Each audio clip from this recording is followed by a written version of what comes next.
नमस्कार, मैं अशोक कुमार पांडे और स्वागत है आपका द क्रेडिबल न्यूज पर। कल स्विट्जरलैंड में जो हुआ है उसको देखना वाकई मजेदार है। दरअसल अमेरिका को लगता था कि बस अब तो ईरान आ गया, सिग्नेचर करने के लिए आ गया, समझौता करने के लिए आ गया, तो अब हम जैसा चाहेंगे वैसा वो खेलेंगे। वो भूल गए थे कि ईरान एक अलग मुल्क है।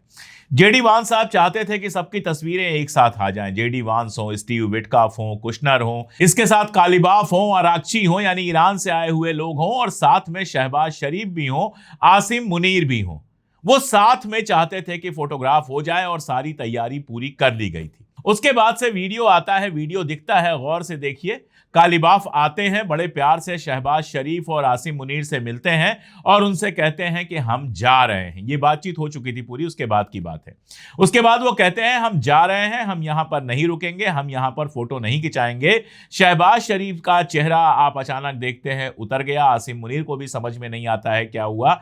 उसके बाद जेडी वांस आते हैं बात करने के लिए। शहबाज शरीफ और आसिम मुनीर जेडी वांस को कहते हैं कि ये लोग ईरान से जो आए हुए लोग हैं, ये आपके साथ तस्वीर खिंचाने को तैयार नहीं है। उसके बाद जेडी वांस भी थोड़े खिसियाए हुए लगते हैं और मामला वहीं पे खत्म हो जाता है। और जो वीडियो आता है उसमें ईरान के सारे लीडरान बाहर निकलते हुए, एक साथ बाहर निकलते हुए दिखते हैं। जरा सोचिएगा, अभी कुछ दिन बीते हैं जब अमेरिका ने ईरान के ऊपर इजराइल के साथ मिलकर हमला किया, और सिर्फ हमला नहीं किया, उनके सुप्रीम लीडर को मार दिया। उसके अलावा भी कई इंपॉर्टेंट लीडर्स को मार दिया। लीडरशिप पूरी की पूरी खत्म कर दी। ठीक है, जंग खत्म हो गई, ठीक है, समझौता हो रहा है, लेकिन इसका मतलब यह नहीं है कि ईरान के नेता इस बात को भूल जाएंगे कि ये वो लोग हैं जिन्होंने उनके सुप्रीम लीडर का मर्डर किया है, जिन्होंने उनके सुप्रीम लीडर को शहीद किया है। और इनके साथ मुस्कुराती हुई फोटो, इनके साथ खुश खुश फोटो वो नहीं खिंचाएंगे, क्योंकि वो फोटो जब ईरान के अंदर जाएगी, वहां के लोग देखेंगे तो ये सवाल पूछेंगे कि समझौता तक तो ठीक है, लेकिन जिन लोगों ने सुप्रीम लीडर की हत्या की है उनके साथ तुमने तस्वीर कैसे खिंचवा ली। नए सुप्रीम लीडर मुस्तफा खामनेई भी ये सवाल पूछेंगे कि मेरे बाप और मुल्क के सुप्रीम लीडर को, रहबरे आजम को शहीद करने वालों के साथ तुमने हाथ कैसे मिलाया और कैसे तस्वीरें खिंचा ली। इसलिए बातचीत तो हुई, और बातचीत हुई ईरान के हकूक के लिए, मैं उस पर बात करूंगा, लेकिन तस्वीरें नहीं खिंचाई गई, साथ में मुस्कुराती हुई, हाथ मिलाती हुई पोज नहीं दी गई। शहबाज शरीफ और आसिम मुनीर के लिए भी बड़ा अजीब सा मरहला बन गया था, क्या करें क्या ना करें, लेकिन खैर बातचीत संभल गई। और सिर्फ बातचीत नहीं संभली, सिर्फ इतना ही नहीं था। सिर्फ इतना भी होता तो शायद वो सोचते, कोई रास्ता निकालते।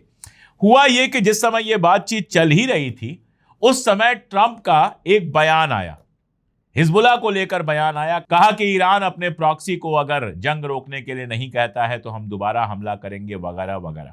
इसके साथ साथ फॉक्स न्यूज पर एक प्रोग्राम आया जिसमें टेलीफोनिक इंटरव्यू में था डोनाल्ड ट्रंप, यानी उसका जो इंटरव्यू चल रहा था वो टेलीफोन से चल रहा था, और उसमें उसने निहायत भद्दी और खराब बातें कहीं। ईरान मुल्क के रूप में नहीं रह जाएगा, ईरान एक मुल्क रह ही नहीं जाएगा, ये लोग अपने मुल्क में लौट के नहीं जा पाएंगे, इस तरह की धमकी भरी बातें की। और जो ही इस तरह की धमकी भरी बातें आई, त्यों ही कालिबाफ का बयान आया, और कालिबाफ ने बिल्कुल क्लियर किया कि धमकियों का हम पे कोई असर नहीं होने वाला है, जबान संभाल के बात कीजिए। अगर धमकियों से हम डरने वाले होते तो मामला यहां तक नहीं पहुंचा होता। ये कोरी धमकियां हैं, अगर जरा सा भी हम पे हमला हुआ तो हम पलट के हमला करेंगे। और ईरान की एम्बेसीज ने वो कहना शुरू कर दिया जो मैं पहले दिन से कहता हूं कि क्यों नहीं कहा जाता। मैं कहता हूं कि अगर लेबनान में हिजबुल्लाह को ईरान का प्रॉक्सी कहा जाता है तो इजराइल को अमेरिका का प्रॉक्सी क्यों नहीं कहा जाता। भाई, ईरान का प्रॉक्सी हिजबुल्लाह को इसीलिए कहा जाता है कि हिजबुल्लाह को हथियार, पैसे वगैरह ईरान अवेलेबल कराता है, तो इजराइल तो अमेरिका के पैसों पर, अमेरिका के हथियारों पर पलता है। कल एक लंबा पॉडकास्ट किया था मैंने और प्रकाश ने, अगर आपने उसमें देखा होगा तो हमने आपको बताया था कि चाहे वो थार्ड हो, चाहे वो आयरन डोम हो, चाहे पेट्रियाट मिसाइल हो, जितने की ये गाने गाते हैं, जितने अपने हेलीकॉप्टर्स की, जेट की, फला की, ढिमका की बात करते हैं, सब तो कहीं ना कहीं से भीख में मिला हुआ है, और ज्यादातर अमेरिका से मिला हुआ है। तो फिर इजराइल को अमेरिका का प्रॉक्सी क्यों नहीं कहा जाता है, यह सवाल मैं लगातार पूछता रहा। और कल मैंने देखा कि ईरान की एम्बेसीज सीधे सीधे इजराइल को अमेरिका का प्रॉक्सी कह रही हैं और ये कह रही हैं कि समझौते की पहली ही शर्त सारे मोर्चों पर जंग खत्म करने की है, तो पहले अपने प्रॉक्सी से कहो कि लेबनान से बाहर निकले और लेबनान के मोर्चे पर जंग खत्म हो। एक वक्त को लगा कि पूरा माहौल बिगड़ गया है और जब ये लगा तो मुझे एकदम से याद आया, एक नाम शायद आपको याद हो, मैं अक्सर लेता रहता हूं, हकान फिदान। हकान फिदान जो है वो टर्की के विदेश मंत्री हैं और अच्छे खासे डिप्लोमेट नजर आते हैं। हकान फिदान का जब ये बातचीत चल रही थी, बातचीत होने वाली थी, उसके पहले एक ट्वीट आया था और जिसमें वो कहते हैं कि जब भी समझौते की बात होती है तो हमेशा एक कॉर्नर में कोई इजरायली बैठा होता है जो समझौते को खराब करने के लिए काम कर रहा होता है, समझौते को तोड़ने के लिए काम कर रहा होता है। और तभी मैंने देखा एक बयान लिंडसे ग्राहम का नाम तो जो मेरे रेगुलर दर्शक हैं, जो लगातार मेरे वीडियोस देखते हैं, उनको बिल्कुल याद होगा, और जो नहीं रेगुलर देखते हैं वो इसलिए नहीं देख पाते हैं क्योंकि उन्होंने चैनल को सब्सक्राइब नहीं किया है, उन्होंने चैनल का नोटिफिकेशन नहीं ऑन किया है। आप अगर सब्सक्राइब कर लेंगे और नोटिफिकेशन ऑन कर देंगे तभी आप लगातार हमारे वीडियोस देख पाएंगे। इतनी मेहनत कर रहे हैं हम, इतना रिसर्च कर रहे हैं, लगातार किसी भी दूसरे चैनल के बनिस्बत लगातार हम मिडिल ईस्ट पे अपडेट दे रहे हैं, और आपका अगर मिडिल ईस्ट पे इंटरेस्ट है और आपने हमारे चैनल को सब्सक्राइब नहीं किया है तो ये थोड़ी सी गड़बड़ बात है, कर लीजिए। खैर, तो लिंडसे ग्राहम का नाम आप लोगों ने कई बार मेरे मुंह से सुना होगा और उसके बारे में बहुत सारी बातें बताई हैं। इतना तो आपको याद ही होगा कि लिंडसे ग्राहम रहता जरूर अमेरिका में है, लेकिन है वो इजरायली मन से और इजराइल के लिए ही काम करता हुआ नजर आता है। लिंडसे ग्राहम का एक बयान आया कि मेरी प्रेसिडेंट ट्रंप से 4.5 घंटे की मुलाकात हुई, और अगर प्रेसिडेंट ट्रंप ने मुझसे कहा कि अगर समझौता नहीं होता है तो प्रेसिडेंट ट्रंप होर्मुज के ऊपर कब्जा कर लेंगे, हमला कर देंगे, इसका मानी ये होता है। अब देखिए, एक तरफ लिंडसे ग्राहम बैठता है ट्रंप के साथ और ये सारा बयान देता है, और उसके बाद ट्रंप का वाकई ये बयान आता है। कई बार लगता है इस आदमी के पास अपना दिमाग पैसा कमाने के अलावा कहीं और के लिए है या नहीं है। इसका बयान आता है कि अगर समझौता टूट जाएगा तो हम हार्मुज पे कंट्रोल कर लेंगे। इसका मतलब क्या है? हार्मुज पे तो ये क्या ही कंट्रोल करेगा, अगर करने लायक होता तो अभी तक कर लिया होता, लेकिन ऐसा लगता है कि इसका अपना कंट्रोल जो है वो इसके हाथ में नहीं है। लिंडसे ग्राहम इसके साथ बैठा, इसका मतलब इजराइल का नेतन्याहू का मैसेज लेके इसके साथ बैठा, 4.5 घंटे बात हुई और उसके बाद ये बयान देता है कि हम होर्मुज पर कब्जा कर लेंगे और ईरान को खत्म कर देंगे और फला कर लेंगे और ढिमका कर लेंगे। और उसके बाद मैंने बताया कि ईरान में जबरदस्त, जिसको कहा जाता है कि बैकलैश हुआ, लोग नाराज हुए, ईरान के जो लीडर हैं वो नाराज हुए और सारों ने एक के बाद एक सबने ऐसे ही ट्वीट किए कि भैया ये बदतमीजी नहीं चलेगी, या तो बातचीत होगी या बदतमीजी होगी। और उसके बाद आप देखते हैं ट्रंप खामोश हो जाता है। मुझे लगता है कि अमेरिका के डीप स्टेट ने उसको समझाया कि फालतू की बातें मत करो, ईरान पर इन चीजों का असर नहीं पड़ने वाला है।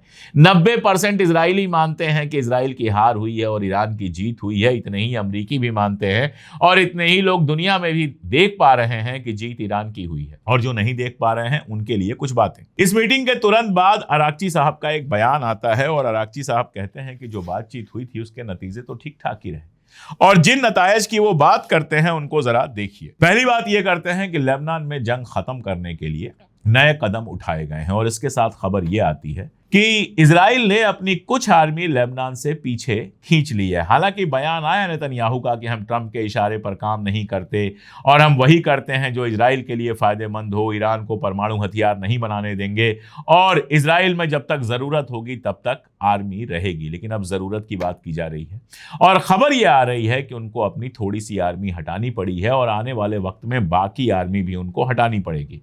हिजबुल्लाह के जो महासचिव हैं नईम कासिम, उनका भी संडे को बयान आया। उन्होंने कहा इजराइल को लेबनान छोड़ना होगा। तस्नीम पर उनका बयान आया है, तस्नीम ने उनसे इंटरव्यू किया, तस्नीम न्यूज़ ने, और उन्होंने कहा कि इजराइल जो है वो अटैकर है, हमलावर है और उसको बाहर निकलना होगा, वरना साउथ लेबनान का इलाका इजराइल की आर्मी के लिए सेफ नहीं रहेगा और वो वहां से भागने के लिए मजबूर होंगे। तो एक तरफ हिजबुल्लाह ये कह रहा है, दूसरी तरफ खबर ये आ रही है कि इजराइल की आर्मी वहां से पीछे हट रही है। पहला पॉइंट तो मैंने आपको दे दिया। दूसरा पॉइंट उन्होंने लिखा कि लेबनान में लड़ाई को रोकने के लिए नया सिस्टम बनाया जाएगा। अब जाहिर है जो भी ये नया सिस्टम बनेगा उसमें ईरान का भी से होगा। अभी तक लेबनान पे जो भी समझौते हुए वो लेबनान की कथित, मैं कहता हूं, सो कॉल्ड गवर्नमेंट और इजराइल के बीच में हुआ। सो कॉल्ड गवर्नमेंट मैं क्यों कहता हूं कि अगर वो लेबनान की गवर्नमेंट होती तो आईडीएफ के आने पर अपनी आर्मी को पीछे हटने के लिए नहीं कहती। दुनिया के किसी ऐसे मुल्क के बारे में आप जानते हैं कि एक दूसरे मुल्क की आर्मी उसके अंदर घुस रही हो और वो अपनी आर्मी को मुकाबला करने की जगह कहे कि पीछे हट जाओ? लेकिन लेबनान की एक ऐसी आर्मी है कि जब आईडीएफ आगे बढ़ती है तो वो पीछे हटती जाती है, उसके लिए जमीन खाली कर देती है।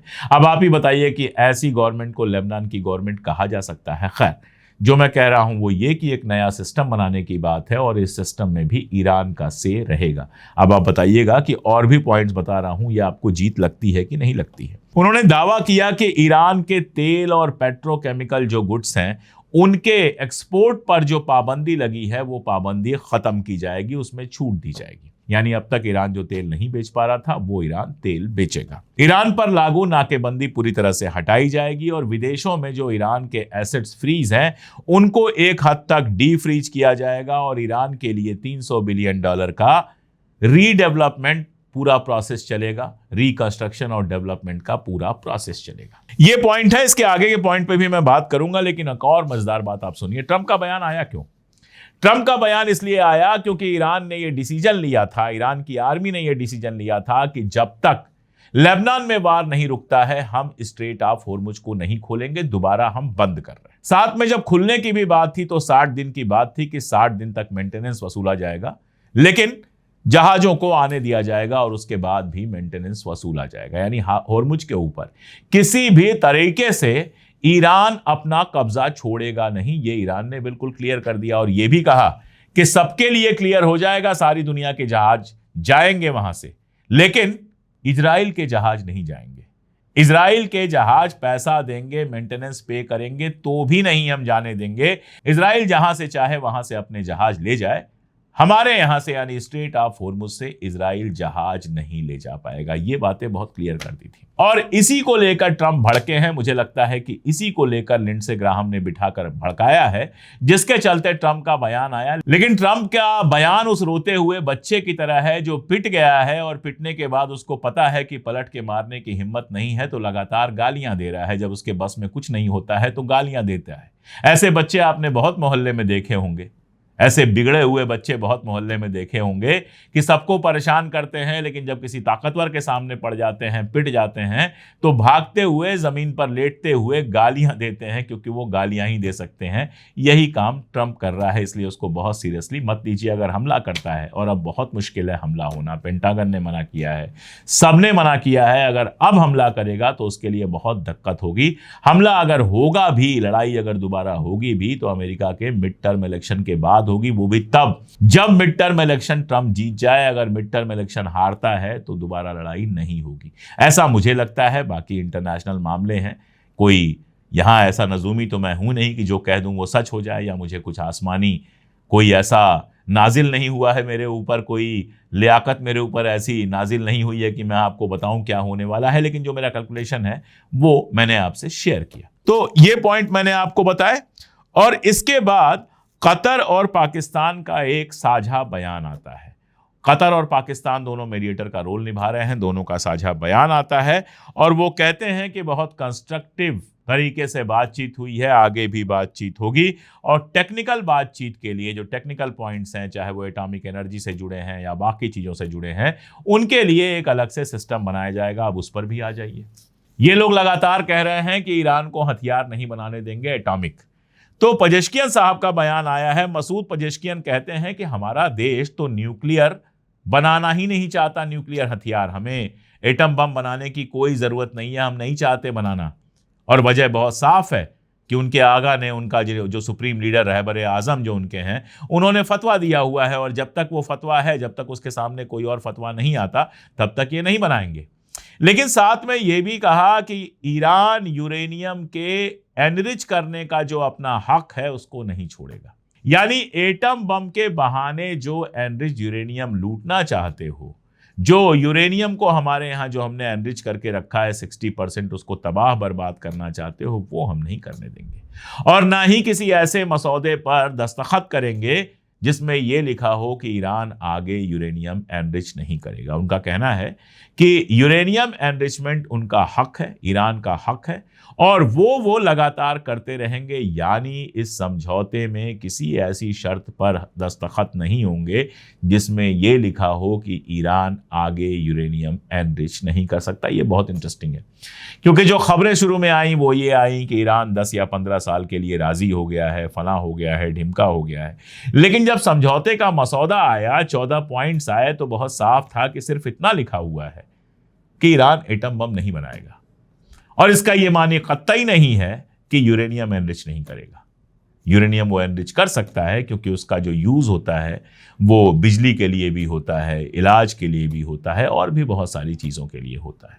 तो अब ये क्लियर हो गया है कि एनरिच करने का जो हक है वो ईरान नहीं छोड़ने वाला। और मजेदार बात उन्होंने ये की कि दूसरी पार्टी के पास इस हक को मानने के अलावा कोई ऑप्शन नहीं है, यानी अमेरिका चाहे तो भी अब प्रेशर नहीं बना सकता। मानिए कि हम जीते हुए पक्ष हैं, हमने ये लड़ाई जीती है, अब अगर अमेरिका चाहे भी तो हमारे ऊपर कोई ऐसी शर्त नहीं लाद सकता। शर्तें लादी जाती हैं उसके ऊपर जो हारा होता है।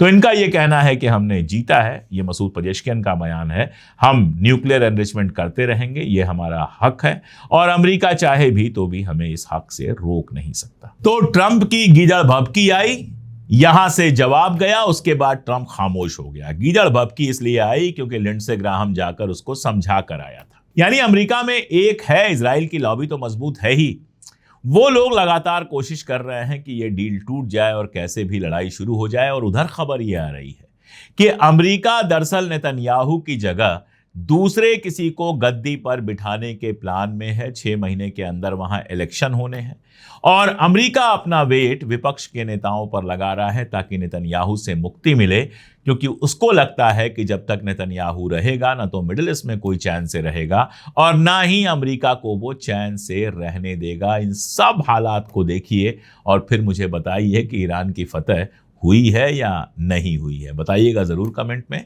आज के लिए इतना ही, बहुत शुक्रिया।